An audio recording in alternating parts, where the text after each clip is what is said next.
friends, in previous video I had talked about overview of the novel River of Fire. So now let's start summary. Classical period. Gautam Nilambar is the son of a high priest belonging to the Brahmin caste. Hindu caste system requires that Brahmins should seek knowledge.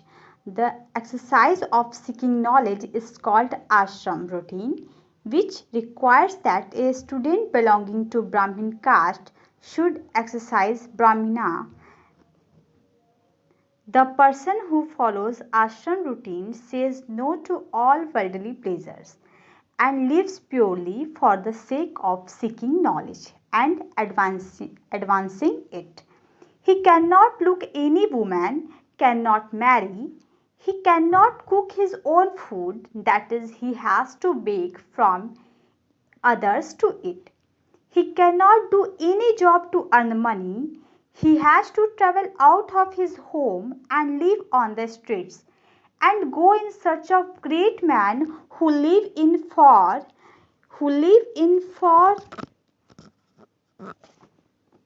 far-flung areas to seek knowledge from them, and the list of their troublesome journey goes on and on. In short, their journey to seek knowledge is very arduous.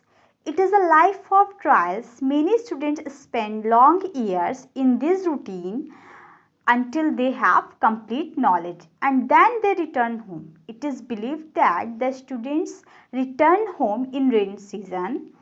They wrote white robes, which shows that they are students. These are students who are on their path to seek knowledge, and everyone who sees them recognizes them, and most of the people offer them food as charity.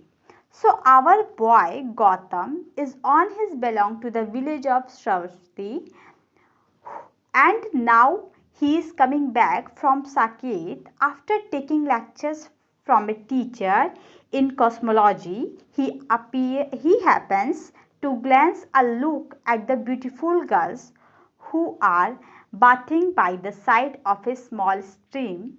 These beauties are Champa and Nirmala. Nirmala's father is a king. Champa's father is a minister. Gautam remembers that he should not look at women, but boy, he had seen these beauties and their image has stuck in his youthful mind. He meets another guy named Harishankar. Hari is also on a journey to seek knowledge. We are told that Hari is the brother of Nirmala, so Hari is prince. Hari has changed his identity as a wandering Greek traveler. Hari wears a diamond ring, which is a memento from Champa, whom he is supposed to marry after he comes home.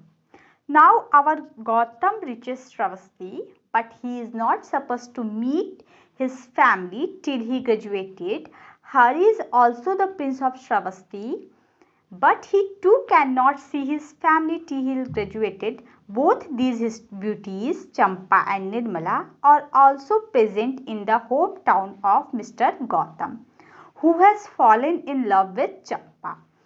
Somehow Gautam meets Champa and Nirmala. Nirmala tells him that her brother is on a religious journey and has not come back.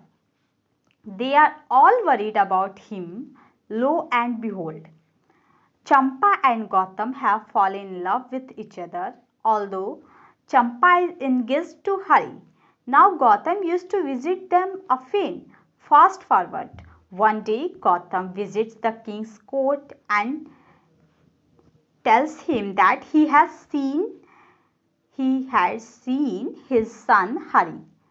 Bad luck of Gautam, he is drunk. While he is saying this, Gautam is drunk because he has tasted love, and now, like a stupid ass, he drinks a lot. King is enraged and throws him out of his house. Before being thrown out, Nirmala gives Gautam a manna in a cage as a souvenir. Now Gautam has given up philosophy and has become involved in a life of beauty, that is aesthetics.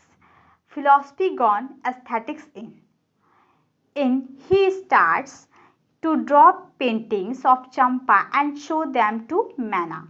One day Gotham learns that a war has been waged and everyone has escaped, king too. Gotham stops believing in God and becomes a worshipper of Champa.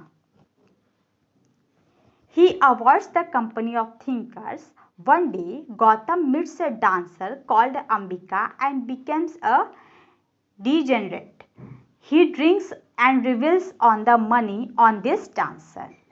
She hires Gotham as an actor and Gotham performs dramas in Greek theaters. One day, while performing a drama, Gotham happens to see in the first row of the audience a lady whom he had remembered as Champa. Alas, she is not alone. There is a child beside her. Champa sends Gotham a message through her maid that after the war they were all captured and made prisoners and sent to Greek by their captivators. She says, "My lady wants to meet you." Gotham refuses to see Champa. Gotham is crestfallen and leaves Ambika's theatre. He starts traveling again and gives up all life of pleasures and enjoyment. By the end of this classical period, Gotham is an old man and Champa has lost all her beauty and charms. Champa is now an old lady with creases her cheeks. Gotham finally ends being a jogi. So